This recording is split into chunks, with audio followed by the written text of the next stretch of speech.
Take a drive through downtown Montgomery. It's Alabama's state capital, the county seat of Montgomery County, the heart of the African-American civil rights movement, and home to the Equal Justice Initiative, the nonprofit organization attorney Brian Stevenson started many years ago to give legal representation to poor prisoners wrongly convicted of crime. Stevenson's humble hero story. The first time I visited death row, I wasn't expecting to meet somebody the same age as me.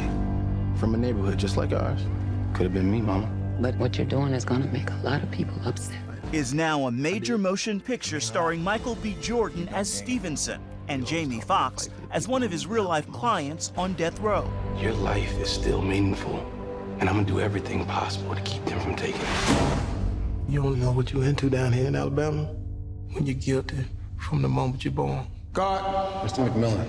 We done here. Michael, when you first hear of Brian Stevenson's story or read the book, what were your initial thoughts? Did you know immediately this was something you wanted to do? Yeah, when I first heard about Brian, I was actually embarrassed that I didn't know that much about him in the first place.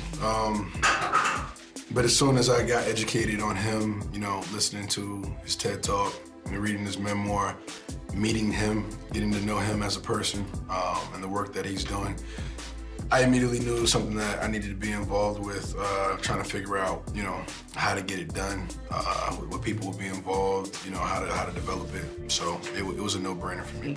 Did you handpick Jamie? I mean, I felt like he was the only person I saw for it, you know? He's the only person that I felt would be able to give the character what it needed.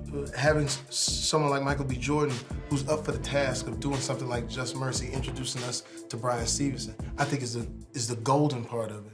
Why are you doing this? Why am I a lawyer? No. Why is you a lawyer down here in Alabama taking these cases that ain't nobody gonna pay you for? When I was a teenager, my grandfather was murdered over a black and white TV. We kept waiting for someone to show up to help. And that's when I realized that outside my community, nobody cared. The book, as well as the film, called Just Mercy. I can't think of mercy or grace without thinking of God. How would you describe your work in terms of how it relates to being a work of God? Yeah, I think it's very shaped by that. I mean, I am a person of faith. I have always had to believe things I haven't seen and have chosen to live by grace. And so for me, it's consistent with the work I've been trying to do. You know, I was drawn to helping people who were accused and incarcerated and condemned because I believe that we are all more than the worst thing we've ever done. Walter Johnny D. McMillian is among Stevenson's first cases, an Alabama man wrongly convicted of murder and sentenced to death. You the lawyer? Yes, ma'am. Thank you so much for driving all the way out here. Most lawyers barely make time to call. His is also the story shared in the film. We all need grace.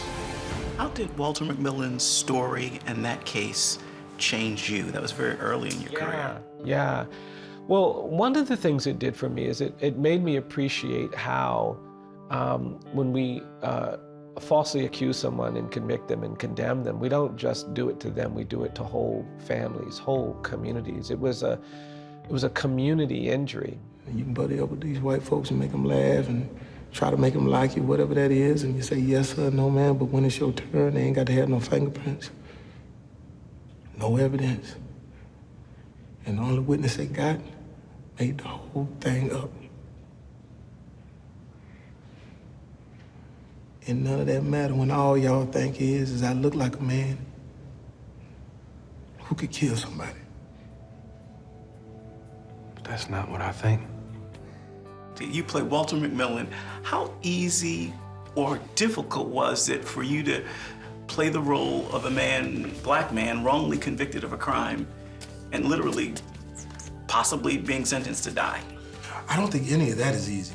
I don't think the mindset of it, I don't think it's easy. I don't think it was easy for us to go on that set and be in those jail cells.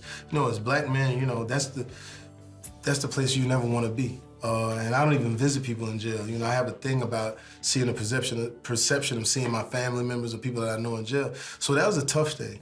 Last lawyer said there ain't nothing left to do. there's always something that we can do. Whatever you did, your life is still meaningful. And I'm gonna do everything possible to keep them from taking it. You've been at this now for more than 30 years. What sacrifice do you think, or what would you look back on your life and say is the greatest sacrifice you've had to make to do this? You know, it's interesting. I don't really think of anything I've done as being a sacrifice. It's been hard, it's been challenging. You know, there are things, you know, that people looking from the outside might say I don't have, but I feel really privileged to do what I do. I feel like it's been a real gift. With that gift, Stevenson works to share the stories of those forgotten on film and also here at the National Memorial for Peace and Justice, a museum he opened to remember those lynched in America after slavery. Ephraim Grant, CBN News, Montgomery, Alabama.